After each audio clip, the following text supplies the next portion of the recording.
Loch Ness is a huge lake, 24 miles long, a mile to a mile and a half wide, up to 900 feet deep. Loch Ness is big enough that everybody on planet Earth could go drowned in it at the same time. It would hold the entire population of the world. 6 billion people would fit in that lake. It's huge. In 1933, a roadbed was cut into the side of the mountain, because before 1933, if you wanted to see the lake, you got to climb over the mountains or go upriver 7 miles in your boat. So not many people went there. Very sparsely populated. 1933, the first year the road was put in, there were 52 separate sightings of the Lock Ness Monster. This author said there have been 9,000 reported sightings today. Now that was back in the 1960s when this book was written. Today it's over 11,000 reported sightings of the Loch Ness Monster. 11,000. Of course, some are fakes and frauds, okay? I wouldn't trust the, Weekly World News, where they got all this weird stuff in there. But Sir Peter Scott's a member of Parliament. He said he saw it. He believes it's a plesiosaur. Almost everybody that sees it says it's this animal right here, a plesiosaurus. Long neck, 4 big flippers. One guy wrote a book and he said, some people think Nessie is a plesiosaur. There's one thing wrong with this theory. Plesiosaurs are believed to have become extinct 70 million years ago. Oh, is that what's wrong with the theory? I think this evolution theory has got to be the biggest hindrance to scientific research there's ever been. Okay? You look at the facts, forget your theories, look at the facts and come up with your conclusions. Okay? Arthur Grant nearly ran into Nessie on his motorcycle one night. He said, I had a splendid view of the object. In fact, I almost struck it with my motorcycle. It had a long neck, large oval-shaped eyes on top of a small head. The tail would be 5 to 6 feet long. He describes it, 15 to 20 feet long altogether. He said, knowing something of natural history, he was a veterinarian student, okay? He said, I've never seen anything like it in my life. Here's the sketch he drew of what he nearly ran over on his motorcycle. A 20-foot long plesiosaur. Alexander Campbell was the game warden for Loch Ness for 47 years. He said he saw it 18 times. There's the sketch he drew of it. Many people have tried to catch the Loch Ness Monster. They've used everything you can imagine for bait, and some things you could not imagine. So far, nobody's caught it. I mean, the lake is huge. But there have been many, many sketches drawn. One family said they saw it with a sheep in its mouth. One guy got a picture of the hump sticking out of the water. The neck is over on the far right. Then Reader's Digest, of course, they crop everything down. They cut the neck off when they publish their picture, the crop picture. But McLeod said he watched it for 9 minutes through binoculars and made 4 sketches of it, of what he saw. McLeod said, I think the monster looks like this. All you got to do is, watch TV programs once in a while where they talk about the Loch Ness Monster. There are thousands of people who will go on record and say, I have seen it. World Book Encyclopedia paid to have a submarine taken over there from South Carolina, the mini sub. The guy went down in the water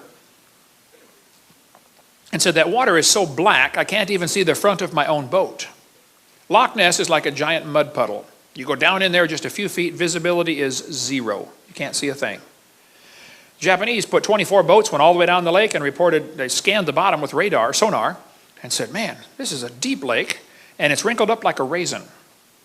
And there are caves going off to the side. Probably with air chambers, the creature can come up under and go under inside the mountain and breathe and live in there.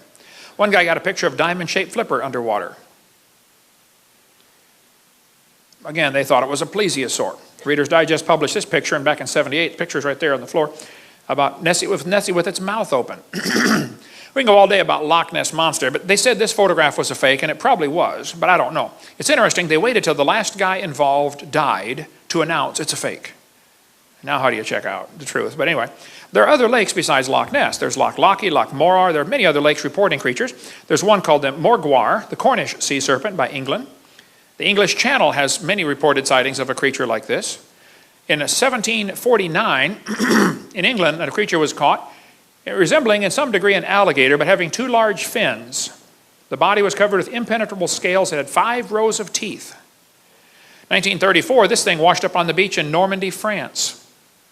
There's a guy standing there looking at it for scale. A couple of scientists reported this creature swam past their boat in Brazil in 1905. They reported the whole thing in a scientific journal. The creature had a long neck, 6 feet long, 2 feet high. The dorsal fin, was 6 feet long, 2 feet high, a small head on a neck about 7 or 8 feet long. Two experienced British naturalists reported the thing. And again, we can go all day on reported sightings. This thing, in 1977, a Japanese fishing boat pulled this up in their net. It was 32 feet long, 4,000 pounds. They said, what on earth is that? Captain said, I don't know, but it stinks. When they set it down on the deck, it broke in half and pus oozed out everywhere. So they made a bunch of sketches, took a bunch of pictures, and shoved it overboard. Special stamp was made for Japanese mail in 1977. Now, some people argue that it might have been a basking shark, and I agree, it might have been a basking shark. But the fishermen on board said, we know what basking sharks are, we don't think it is, okay? Basking sharks, they tend to rot away, leaving the head part behind, but there's a basking shark right there. Okay? It could have been a basking, it doesn't matter to me. They said the protein is 96% similar. Yes, I know, but nobody's ever seen plesiosaur protein, okay, to know what it's supposed to look like. Humans and apes are similar, but have many differences also. Anyway, there's a lot of arguments about that. It doesn't matter to me, but some people get all bent out of shape because they even mention, the Japanese catch of 1977. Russians report a creature in the lake up there. They call it Mystery of the Lake here. It would look like a dinosaur washed up on the beach in Russia in 1994. It was 39 feet long. This thing apparently is a doctored photo of a shark. Somebody with Photoshop, made it look like a plesiosaur, but actually it's a doctored photo. But so be careful. There's plenty of frauds out there, no question. But the existence of a fraud or counterfeit does not disprove the existence of the original. Right? In 2004, a bunch of people over in Papua New Guinea reported a creature like a dinosaur, 10 feet tall, with a head like an alligator, or tail like an alligator, a head like a dog, right there on the island in the city of Kokopo. One lady said she saw it, she ran for her life, seeing a 3-meter tall creature with a head like a dog and a tail like a crocodile. You can read all about it on the internet about this creature seen just in 2004. Japan reports some of these creatures. The North Island, Hokkaido, reports them, and the South Island down here of Japan. They call it Ishi in Lake Ikeda. In China, there's reported one called USO, Unidentified Swimming Object. Norway has several reported sightings, as do Swedish lakes, a couple of Swedish lakes up there. They call it, anybody speak Swedish, know how to say that? Stores, Jordan. Close enough, yeah, okay. You don't speak Swedish, do you? You're lying, okay. In Norway, they've got a creature. They say it's very similar to the Lock Ness Monster. Hundreds of folks claim they've seen it. It's in the news occasionally, kind of like Loch Ness, okay? Canada has reported sightings of these creatures, Canadian lake monsters. Nessie's Canadian cousin. There's a lake in the town of Kelowna called the Lake Okanagan. It's a huge lake. It's 80 miles long. I've been up there twice to speak in the town of Kelowna. The natives call this creature the Ogopogo. We sell a book on our table back there if you want to get that. The Ogopogo. Very similar to Loch Ness Monster. Thousands of folks claim they've seen that one. This article says they were the latest among thousands to see something strange in this narrow 80-mile-long lake. One guy swam the length of the lake and said the thing came up under him, scared him half to death. I got news articles like crazy about this. She said, I saw Ogopogo twice, this woman says. I interviewed John Caruso. He and his family were sleeping in their boat on the lake. They're camping out on the lake in their big boat. And something bumped the bottom of their boat and woke them all up in the middle of the early in the morning. They went out and saw 2 Ogopogos swimming across the lake. He went back, grabbed his camera. By the time he got it, it was pretty far away. But he gave me a copy of the video footage of what he saw at about quite too far away to make out the details. But he said, "Look, Brother Hovind, I saw the Ogopogo." Many folks will go on record and saying, "I have seen it." There's one in Cadborough Bay, British Columbia. There's a book about that if you want to read more. A baby caddy was found inside the stomach of a sperm whale. They say it has a short pointed front flippers and a long-necked beast with a horse-like head. One guy caught a baby one with his dip net, drew a sketch of it before he released it. He didn't know what it was, so he let it go. I interviewed this guy for an hour. These 4 guys were fishing in Canada when a creature chased their boat off Cape Sable Island, Nova Scotia, when I was preaching up there. It happened in 1992 when I met him. He said he was 67 when this happened. He'd been fishing out there since he was 5. He said this 40 to 50 foot long creature chased their boat for 1 to 2 miles. He said the neck was 2 feet thick and 8 to 9 feet long. It had 9-inch diameter eyes. He said they were 6 miles south of Cape Sable Island. He said, I don't want to see it again. That's what he told me. This thing washed up on the beach in Newfoundland. Sometimes big blobs wash up. Sometimes it is whale skin, actually. The whale dies, gets eaten, and the layer of blubber, washes up. Sometimes it's a basking shark. Parker Cove, this thing washed up in Parker Cove, Canada. I talked to many folks who said they saw it. A lot of people went and analyzed it. I don't think it's ever positively determined what it is. It might have been a basking shark, but nobody knows positively. But it's gone. People cut pieces off it. The vertebrae do tend to look like shark vertebrae instead of any other kind.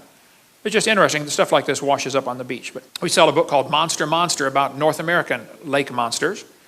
Lake monsters and sea serpents. A good book by Lauren Coleman, who is a cryptozoologist, but also an evolutionist, okay? I interviewed Jacques Boivet for 3 hours. He collects sightings of the Lake Memphremagog creature between Vermont and Quebec, Canada. Hundreds of folks claim they've seen something in this lake up there in Lake Memphremagog. Creature's been seen in the Potomac River. There's a book about the great New England sea serpent. There's an island off Connecticut and Rhode Island called Block Island, where many folks claim they've seen creatures swimming around out there. They call it the Lock Ness Monster. One washed up in 1996, another was something else washed up in 2004, never was identified that I know of. And I interview people all the time. Lake Erie's apparently got one. Erie's Bessie matches Nessie. They say it's 35 feet long, has a snake-like head. It's in the newspaper once in a while about Lake Erie's monster. Okay, you can read all that for yourself. But a dead baby creature was found on the beach of Lake Erie. A guy took it home, stuffed it, and mounted it. He's a taxidermist. He said, "You tell me what it is." I don't know. Dr. Ball bought it. It's in his museum in Texas. It's never been identified. They're not sure what. It may be a fake. Nobody knows, but very interesting little critter.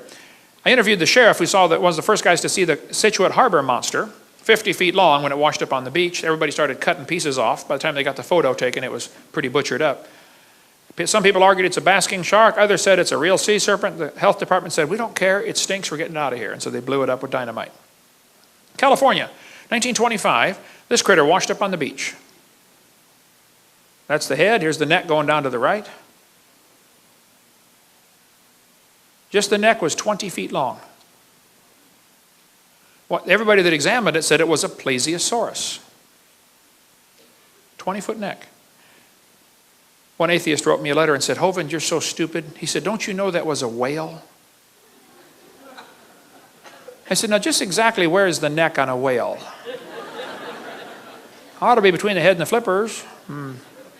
He said, "It's a rare form of Bard's beaked whale." Oh, it's pretty rare, all right, with a 20-foot neck. Duh. The people who saw it said it's a plesiosaurus. Why is that so hard to believe? You know why people resist explanations like that? It goes against their theory. They like the evolution theory because it gives them freedom from God. That's why they like that theory. And we could spend all day on cryptozoology stuff. I have studied this for years and love. I've interviewed now 100 people that claim they've seen a living dinosaur. In New York, 1969, the harbor police chased something much bigger than a whale upriver. Never did catch it. Could have been a zeuglodon or a basilosaurus, I don't know. But the White River Monster in Newport, Arkansas has been reported many times. Up until 1973, it apparently disappeared. Arkansas Senate passed a resolution that said it's unlawful to molest, kill, or trample the White River Monster. Off the coast of Jupiter, Florida, something's been seen similar to a dinosaur swimming in the ocean out there. You can read the articles for yourself. A lot of this stuff's on my website, Dr. Dino. You can read all about this. There's a lake between New York and Vermont called Lake Champlain, where many people claim they've seen the Lake Champlain monster. I interviewed Sandy that took this picture. I said, "Sandy, do you think you saw a dinosaur?" She said, "No, I know I saw a dinosaur." She and her husband and 2 kids watched it for 10 minutes.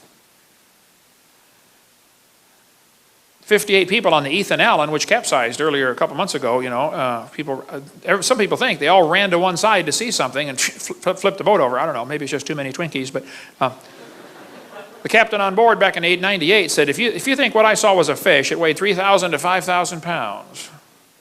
The Bible talks about the dragons of the waters. He shall slay the dragon that is in the sea. In Pensacola, where I live, 4 or 5 teenagers went scuba diving back in 1962. One survived the trip. Here's what he said. They were going out to the sunken ship in the Pensacola harbor called the Massachusetts, and here's what he said.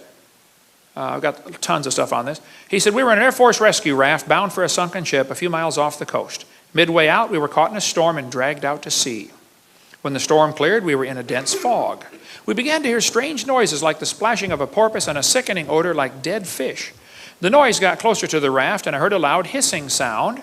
Out in the fog, we saw what looked like a long pole about 10 feet high sticking up out of the water. On top was a bulb-like structure. It bent in the middle and went under. It appeared several more times, getting closer to the raft. The silence was broken once again by something out of the fog. I can only describe it as a high-pitched whine. We panicked. All 5 of us put on our fins and went into the water. "Keep together and try for the ship," I yelled. After we got in the water, we got split up in the fog, and from behind I could hear the screams of my comrades, one by one. I got a closer look at the thing just before my last friend went under. The neck was about 12 feet long, brownish green and smooth looking. The head was like a sea turtle, except more elongated. The eyes were green with oval pupils. I don't know how long it was before I heard a scream. It lasted maybe half a minute. Then I heard Warren's call, "Hey, help me, it's got Brad. I've got to get out of here." His voice was cut off abruptly by a short cry. "Brad, Warren, hey, where is everybody?" I yelled back at the top of my lungs. Larry now swam with Eric and me. Warren and Brad were nowhere in sight. Right next to Eric, that telephone pole-like figure broke water. I could see the long neck and 2 small eyes. The mouth opened and it bent over. It dove on top of Eric, dragging him under. I screamed and began to swim past the ship. My insides were shaking uncontrollably. He drew a sketch of the thing that killed his friends. He said, "I finally made it to the top of the ship and stayed there most of the night. Next morning I swam to shore, was found by the rescue unit." That's the sketch Brian McCleary drew of what he saw that killed his 4 friends. I was speaking in Fort Walton Beach, Florida one time, and Valerie Bill came to me and said, "Mr. Hovind, my stepson Larry Bill was one of the kids who was eaten. That story you are telling is correct." But the Pensacola News-Journal said, after they interviewed him, they said, "This is a beach town. You know, people come here to go swimming.